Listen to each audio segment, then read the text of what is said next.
remnants of history that poignantly define the once vital sugarcane producing community south of the Caroni River, a small agricultural settlement made up of 5 villages that played a pivotal role in the early economic life of Trinidad and Tobago, and indeed the welfare of its village folk.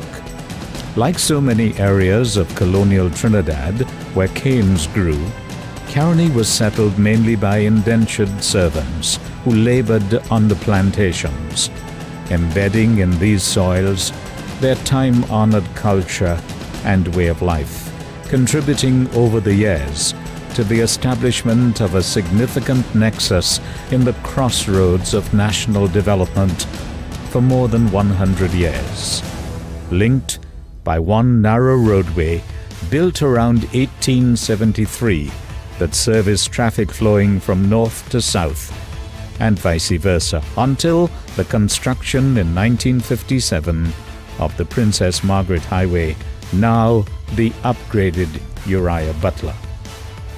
In the passage of time will emerge community development and expansion to include La Pile and Ibis Gardens, a boys' college, and an industrial estate, with businesses, old and new, flourishing along the old southern main road.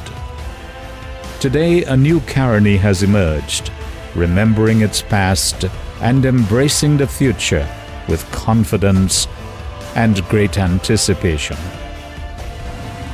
Thank you, Prime Minister, for making things happen that were considered to be impossible, politically incorrect and prohibitive until 2010. And now you have made the impossible possible for us in Caroni.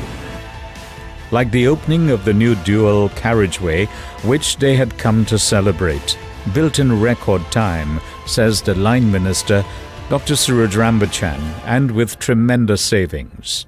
So great were the savings on this project that we were able to complete another 750 meters of roadway within the budget that had been originally estimated. And that's a tribute to the young engineers and designers, and also to Mr. Hayden Phillip of the Pure program.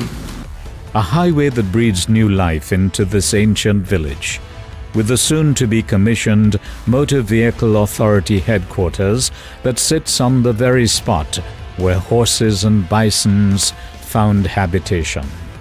Like a new building to replace the Presbyterian Primary School and long overdue sporting and recreational facilities.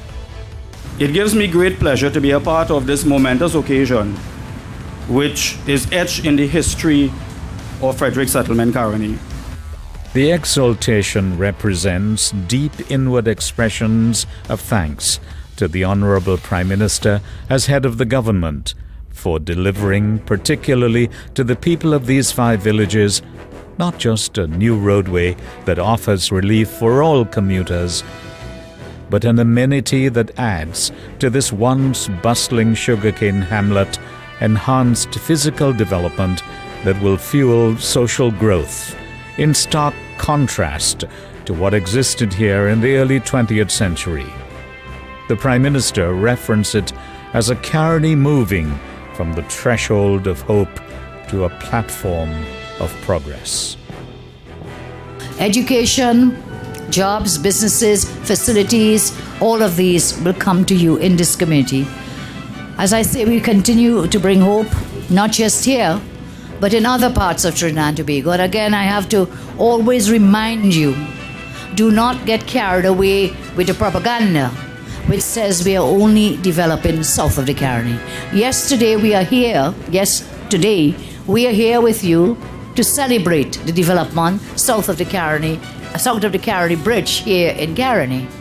But we must not forget that if one area is developed to the exclusion of others, we would have failed as a nation. And my vision and my mission has always been to ensure that development comes across Trinidad and across the waters in Tobago. Everyone must have equal chances. And that, therefore, what you see here is part of my broader vision, part of my blueprint for development, in Trinidad and Tobago, which includes the Kelly Village Bypass, the St. Helena River Bridge, the Diego Martin Highway, the Couva Interchange, the Golconda Interchange, Clark to Katwaru Link Road, the widening of the Trin-City Highway, the extension of the Churchill-Roosevelt to Komoto, and the Valencia Roundabout, cited by residents of the East as a momentous achievement as government brings Sangre Grande into its growth pole. I want to take this opportunity to thank you as well on behalf of all the citizens in Sangre Grande to say thanks a lot for that new highway. It's that Valencia highway working wonders, wonders, wonders. We're really, really happy for it. Commuters in North Trinidad, Northeast Trinidad, can relate horror stories about traffic congestions they have experienced along the Eastern Main Road because they have had to travel through the Valencia Junction as they leave to their homes, businesses in Toco, Valencia, Sangre Grande, Manzanilla, and environs. These commuters could not even count on relief on weekends and public holidays since the beaches and recreational facilities on the northeastern coast attracted their own traffic crowds.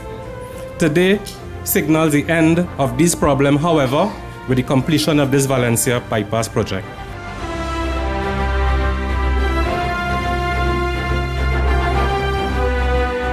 There was a time in this country when every project that you heard of, you would have heard the word variation or you would have heard the word cost overruns. Thus far in the Ministry of Works, in all the projects that we have been opening, we have not had cost overruns, and in addition to that, our projects have been on time and on budget. Elsewhere in the East-West corridor, physical changes are taking place. But perhaps the delivery that stands out for the Works Minister is the quick restoration of the Manzanilla Road, 12 kilometers of which were washed away during torrential rains in November of 2014. Everyone thought that after the debacle that took place in Manzanilla, that it will take almost 18 months to have that road back to repair.